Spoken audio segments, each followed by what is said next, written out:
మా రెసిపీస్ మీకు నచ్చినట్లయితే ప్లీజ్ మా ఛానల్ని సబ్స్క్రైబ్ చేయండి. కొత్త వీడియోస్ నోటిఫికేషన్స్ కోసం బెల్ ఐకాన్ని క్లిక్ చేయండి. హాయ్ ఫ్రెండ్స్, వెల్కమ్ టు షారోన్స్ వంటలు. ఈరోజు మన రెసిపీస్లో చాలా టేస్టీగా హెల్దీగా ఉండే సజ్జ రొట్టెల్ని ఎలా తయారు చేసుకోవాలో నేర్చుకుందాం.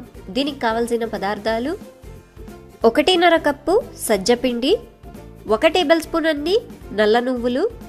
ఇది వేయడం వల్ల చాలా టేస్టీగా ఉంటుంది, వద్దనుకునే వాళ్ళు స్కిప్ చేయొచ్చు.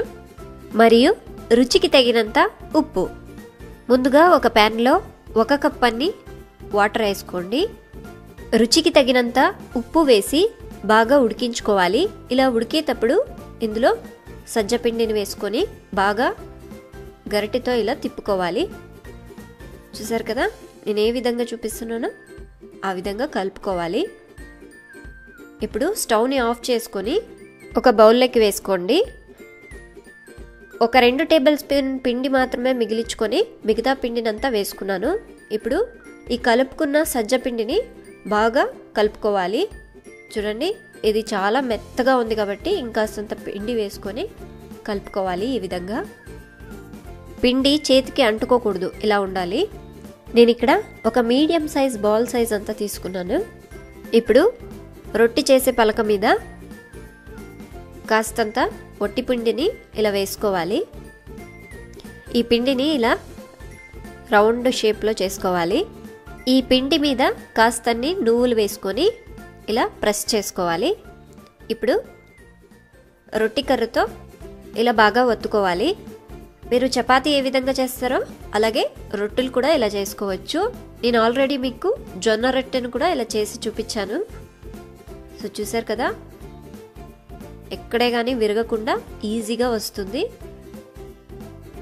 సో ఇప్పుడు రొట్టె రెడీ అయిపోయింది. ఇప్పుడు రొట్టె చేసే పెనంని వేడి చేసుకుందాం. బాగా వేడైన తర్వాత ఈ రొట్టె పై భాగాన్ని ఇలా వేసుకోవాలి.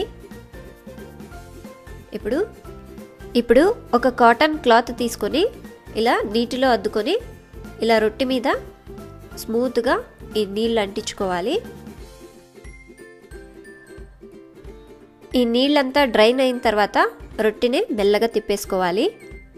మీరు రొట్టెని కాల్చేటప్పుడు స్టవ్ని మీడియం ఫ్లేమ్లో పెట్టుకొని కాల్చుకోవాలి, లేకపోతే మాడిపోతుంది. చూసారు కదా, ఈ విధంగా ప్రెస్ చేస్తూ అన్ని వైపులను కాల్చుకోవాలి. ఈ సజ్జ రొట్టెలు చాలా హెల్త్కి మంచిది. మీరు కూడా తప్పక ట్రై చేసి చూడండి. దీనికి మీరు ఏ కర్రీతోనైనా సర్వ్ చేయొచ్చు, సూపర్గా ఉంటుంది. చూడండి, రొట్టె రెడీ అయిపోయింది. వేడివేడిగా సర్వ్ చేయండి. చూసారు కదా, ఎంతో ఈజీగా టేస్టీగా ఉండే సజ్జ రొట్టెల్ని ఎలా తయారు చేసుకోవాలని. ఈ రెసిపీ మీకు నచ్చినట్లయితే లైక్ చేయండి, షేర్ చేయండి. మా recipe step by step instructions కోసం shubhasharon.com వెబ్సైట్ని విజిట్ చేయండి. Thank you. నేడే డౌన్లోడ్ చేయండి మన షారోన్స్ రెసిపీస్ ఆండ్రాయిడ్ యాప్ లింక్ డిస్క్రిప్షన్లో ఉంది, చెక్ చేసుకోండి.